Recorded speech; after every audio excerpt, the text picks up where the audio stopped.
ఇతర ఇండియా కూటమి పక్షాలు బీజేపీకి వ్యతిరేకంగా నిరసన తెలిపాయి. పార్లమెంట్ ఆవరణలో ఎంపీలపై దాడి సంచలనంగా మారింది. ఈ నేపథ్యంలో రాహుల్ గాంధీపై కేసు నమోదైంది. కేంద్ర హోంమంత్రి అమిత్ షా రాజ్యసభలో చేసిన అంబేద్కర్ వ్యాఖ్యలు దేశవ్యాప్తంగా రాజకీయ ఉద్రిక్తతల్ని పెంచాయి. ముఖ్యంగా పార్లమెంట్ ఆవరణలో కాంగ్రెస్, ఇతర ఇండియా కూటమి పక్షాలు బీజేపీకి వ్యతిరేకంగా నిరసన తెలిపాయి. దీనికి ప్రతిగా బీజేపీ కూడా అంతే ధీటుగా అంబేద్కర్ ను అవమానించిన పార్టీ కాంగ్రెస్ అంటూ నిరసనలతో హోరెత్తించారు. ఇదిలా ఉంటే పార్లమెంట్ ఆవరణలో ఎంపీలపై దాడి సంచలనంగా మారింది. గురువారం పార్లమెంట్ ఆవరణలో కాంగ్రెస్ ఎంపీ ప్రతిపక్ష నేత రాహుల్ గాంధీ, బీజేపీ ఎంపీలైన ప్రతాప్ చంద్ర సారంగి, ముఖేష్ రాజ్పుత్లను నెట్టడంతో వారు గాయపడ్డారు. సారంగికి తలకు గాయమైంది. ఆయనను అధికారులు ఆసుపత్రికి తరలించి ఐసీయూలో చికిత్స అందిస్తున్నారు. పార్లమెంటు ప్రధాన ద్వారమైన మకర్ ధావర్ వద్ద ఈ ఘటన చోటు చేసుకుంది. సారంగిపైకి రాహుల్ గాంధీ ఒక వ్యక్తి నెట్టడంతో ఆయన మెట్లపై పడిపోయారు. ఈ వ్యవహారం మొత్తం పెద్ద వివాదంగా మారింది. బీజేపీ ఇద్దరు ఎంపీలు గాయపడ్డారని పార్లమెంటరీ వ్యవహారాల మంత్రి కిరణ్ రిజిజు తెలిపారు. పార్లమెంట్ ఆవరణలో ఎలా బల ప్రయోగం చేయగలడు? ఇతర ఎంపీలపై భౌతికంగా దాడి చేసే అధికారం ఏ చట్ట ప్రకారం రాహుల్ గాంధీకి ఉంది అని ప్రశ్నించారు. జపనీస్ మార్షల్ ఆర్ట్స్ లో బ్లాక్ బెల్ట్ కలిగి ఉన్న రాహుల్ గాంధీపై ఆయన సెటైర్లు పేర్చారు. మీరు ఇతర ఎంపీలపై దాడి చేయడానికి కరాటే, కుంఫు నేర్చుకున్నారా అంటూ ఆగ్రహం వ్యక్తం చేశారు. పార్లమెంట్ కుస్తీకి వేదిక కాదు. ఇద్దరు ఎంపీలు గాయపడి ఆసుపత్రిలో ఉన్నారన్నారు.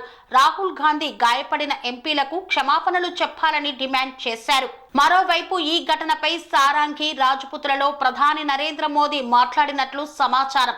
ఈ ఘటనపై బీజేపీ రాహుల్ గాంధీపై పోలీస్ కేసు పెట్టింది. ఈ ఘటనపై రాహుల్ గాంధీ మాట్లాడుతూ, నేను పార్లమెంటుకి రాకుండా బీజేపీ ఎంపీల గుంపు అడ్డుకుందని కాంగ్రెస్ చీఫ్ మల్లికార్జున ఖార్గేని తోసేస్తున్నారు. ఇది ఘర్షణకు కారణమైంది. బీజేపీ ఎంపీలు తనను నెట్టివేసి బెదిరించారని చెప్పారు. Let me be very clear. Makar Dwar is the main entry gate of the members of parliament to both Lok Sabha and Rajya Sabha. The Congress and their other MPs kept on standing on that particular location, and they have been showing placards and doing all sloganeering for an entire session. Today, for the first time, the NDA MPs went there to protest against the insult of Ambedkar by Congress party since 1951, and all the Congress conduct of opposing reservations and insult of the SC, ST and OBC communities. For the first time, the NDA MPs went there to protest. While the NDA MPs are on the protest at Makar Dwar, the main gate, the Congress MPs led by Rahul Gandhi came and assaulted, pushed two MPs of BJP and pushed around other MPs also. Two of the BJP MPs, Pratap Singh Sarangi and Mukesh Rajput, they received very grievous injury.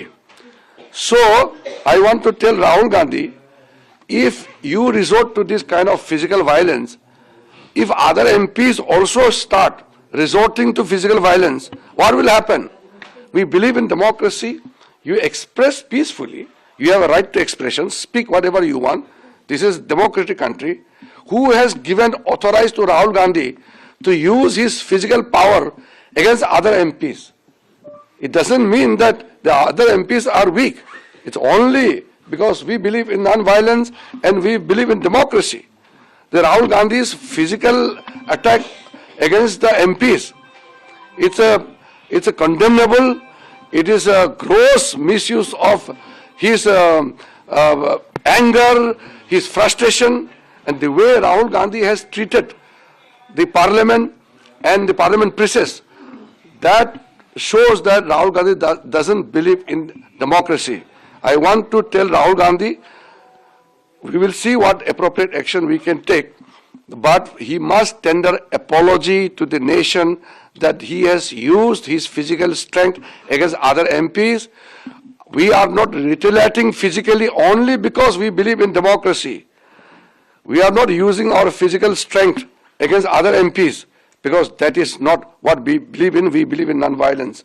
So Rahul Gandhi must understand and tender apology to the nation and to the MPs which he has caused gravest injury. Rahul Gandhi कह रहे हैं कि उनको अंदर नहीं जाने दिया BJP के सांसद, हमने कोई ऐसा नहीं, आपको फिर मैं बता रहा हूं, हर दिन वही उसी गेट में राहुल गांधी और उसके एमपी उसी गेट में खड़ा रहते हैं, दूसरा को आने जाने से रोकते हैं हर दिन।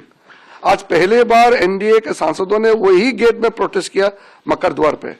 तो राहुल गांधी को हमारे सांसदों के बीच में घुस करके वहां धक्का मुक्की करने का क्या जरूरत है?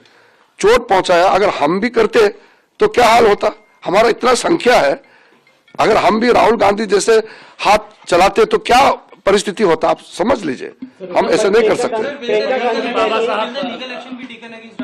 Appropriate action will be taken. First, we will see the level of injury because there was a report that the injury is quite serious and there was some oozing of bloods and the medical treatment is now undergoing. We will see the condition now. Priyanka Gandhi कौन सांसद है? दोनों कौन सांसद है sir?